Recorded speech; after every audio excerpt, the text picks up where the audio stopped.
Hello. Today we're going to be talking about networks and inequality. Let me jump to the slides. And specifically focusing as sort of the big argument is that social networks provide inertia, provide sources of power, and that social capital, right? That this power is not equally distributed, and that the structure of networks, in fact, helps to provide like a ways that class and race differences can be perpetuated. That not only like how they came to be, but also importantly now that they can be perpetuated. So we're going to use networks and race as sort of a case study for understanding inequality more broadly.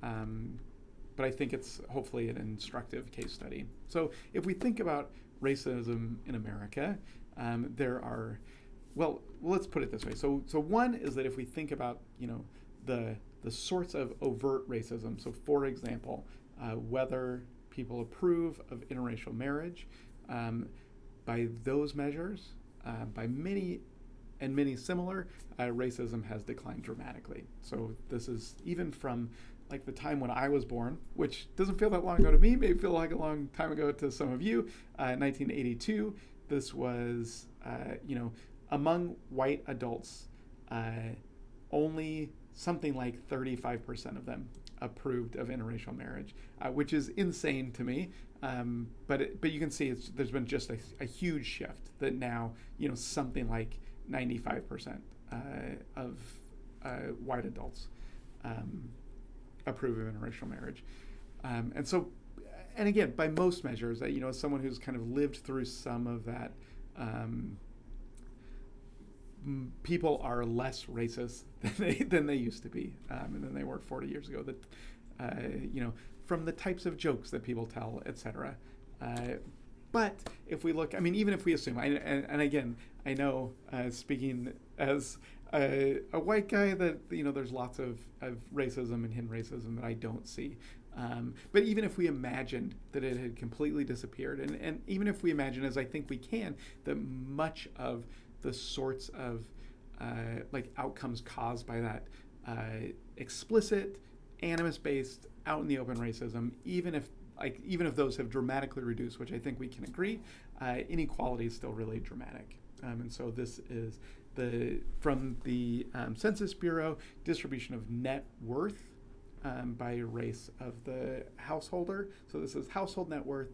As you can see, nearly a quarter of Black households have zero or negative net worth, and almost the same proportion of white households have over $1 million of net worth, whereas only about 5% of Black households have over $1 million.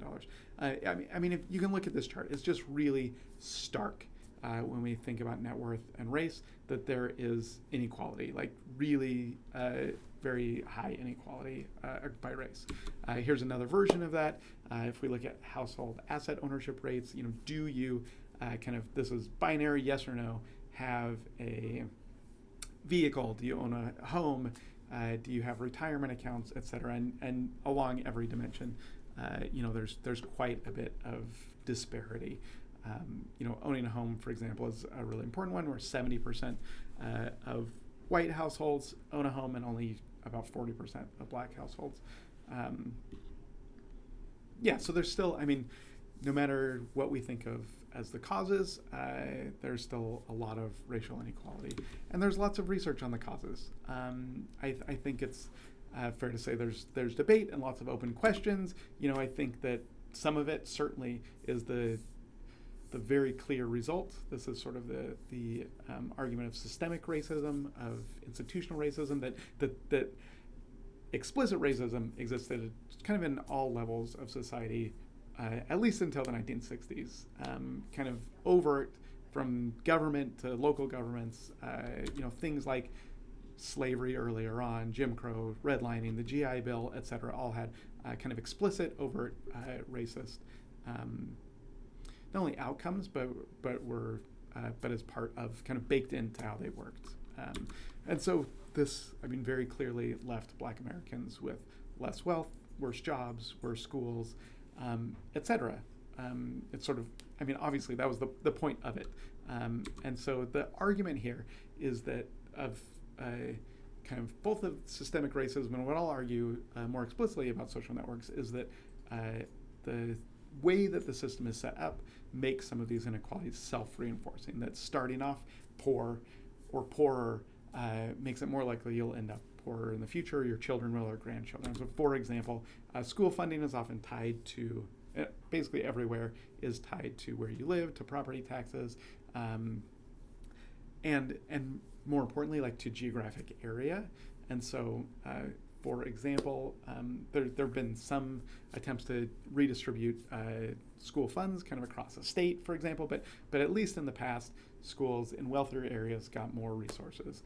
And even now, even if they explicitly don't, I've lived in areas where, the parents are asked to come help at fundraisers and donate to fundraisers and donate to the PTA. So even if the school itself is getting the same amount of government money, a school that's full of wealthy parents will obviously have more resources, more opportunities than one that doesn't. And so the fact that there's this sort of class-based geographical distribution means that schools have more resources where people have more resources. Hopefully that's not too controversial of a statement. And that can be self-reinforcing, right? The kids, that's the next part of the argument, that the kids who have go to better schools, get into better colleges, get better jobs, etc., and then can do the same for their kids. The argument I want to make today is not about those, but that social capital, social networks are an underappreciated cause. So if we think, as we talked about in the class, social capital is our ability to access resources through our social networks. Social networks we know are homophilous, that people connect to people who are like them, and that includes along race and class lines. So if we know, as we do, I just showed you, that there are many more resources, that white Americans have much greater wealth, access to resources than Black Americans. If there's homophily in a network, then that also means that people of color have less access to social capital, right? Because their friends, because of homophily, will have less resources than an equivalent white person's friends. So this can include things like access to mentors and jobs, etc. Also money to handle unexpected expenses, kind of all of those things. If we think of, some of this is just a function of, an entire class of people being poorer. And some of it is also a function of homophily, right? That if in, let's say pre-1960, all of the lawyers and doctors and, or businessmen business people were all white, then because of homophily, when someone's looking for a job, looking for a new person to hire, you look naturally to your friends, to your social network, and so you hire people who are like you as well. And so again, without any overt racism, even if you're not considering race at all, the people who are part of your social network are more likely to gain access to those opportunities. And because of homophily, those people are more likely to be of the same race, same class, same geographic location as you. And so we get the same sort of people gaining access to power. So there are other inequalities, obviously, that cause all of these. The argument is that social capital is invisible. We don't see people's friends and friends of friends. Those are the types of opportunities that are hard to measure, hard to directly address. We don't want like a government program that like says that you have to be friends with different people or something like that, right? And so it's a little tricky. There's some additional evidence, not just sort of this theoretical evidence, but empirical evidence that networks are really important. So one version of this, so in the 1990s, people were given vouchers. This is called the Move to Opportunity program. They were given vouchers to move from high poverty areas to low poverty areas. Raj Chetty came along. So the initial findings were that it didn't seem to make much of a difference. The adults who did this, they didn't really find better jobs. They didn't have better opportunities. But Raj Chetty, a famous economist, and his collaborators looked kind of 20 years later, so this is in the 2010s or something like that, and found that children who had moved to these lower opportunity or lower poverty areas did better as adults the longer they lived in them. So especially what they called high mobility areas. And so why? They surmised, and I'll show you some more evidence in a minute, that people gain greater social capital. That if you go to school with a bunch of wealthy kids, then maybe you get their dad tells you about the internship or whatever, and so you kind of gain access to this. The other version of this, right, is that you just gain a different cognitive understanding of what your possibilities are. If you are in a high poverty area, maybe you've never met, you never directly interacted with a doctor or a lawyer or a professor, and you think of them as being just a different type of person, too smart or something like that. But knowing them, seeing them in your neighborhood, getting to know people helps you maybe understand that those might be a possibility for you as well. And so they did a follow-up study in 2022. They measured a few markers of social capital using some great, I think it was Facebook data, if I remember correctly, looking at the most important thing they found was economic connectedness, which they measured as taking an area and looking at the proportion of high-income people that low-income people are connected to. So in other words, not only do low-income and high-income people live in the same area, but on Facebook they're marked as friends with each other.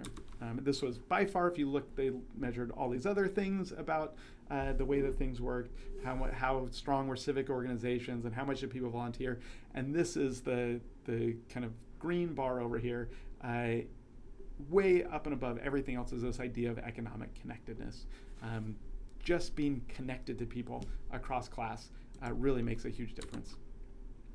And so the takeaways that I want to leave you with are, one, that networks provide a hidden inertia to society, that they reproduce things, that it's easy for them to, in ways that are inadvertent and that are not prejudiced, people give opportunities to people they're connected to. It is the way we're wired, and there's in many ways nothing wrong with that, but it means that the same type of people, because of homophily, continue to get the best opportunities. That differences in economic capital, cultural capital are easier to see. In some ways, maybe harder to address, but easier to see. Right, that I showed you, we can measure how differences in household wealth. It's something we can know when we've addressed it. We can measure differences in education levels, etc. Social capital is harder to measure, but there are ways maybe to address it. This Move to Opportunity Act is really not that expensive and has had dramatic outcome. So that really, I think it's really hopeful to think that we can build a better society just by connecting with each other. I think that's a kind of a lovely idea. Another idea is that our achievements, I think this is important to understand that our achievements are partially a function of things that we didn't choose. We did not, for the most part, right, did not choose the parents. Well, this is not for the most part. None of us chose the parents that we got, right, or the area we grew up in. That is, and if we think about the connections we made then and how those led to the connections we have now, and the even who we room with at university or whatever, many of those things are not things that we chose, and that what we have is in part, at least, a function of many things that we did not choose or have control over. And I think it's worth thinking about that. Worth thinking as well about what network equality looks like. Again, like I said, I don't think we want the government to tell people, you have to have a diverse set of friends or something like that. But recognizing that that there are things that we can do to simply just connect across race and class lines, and that they may be able to make a difference, and that we can address those in ways that are low cost, beneficial, helpful to everyone. Yeah, so I hope that's helpful. Hope it gives you something to think about.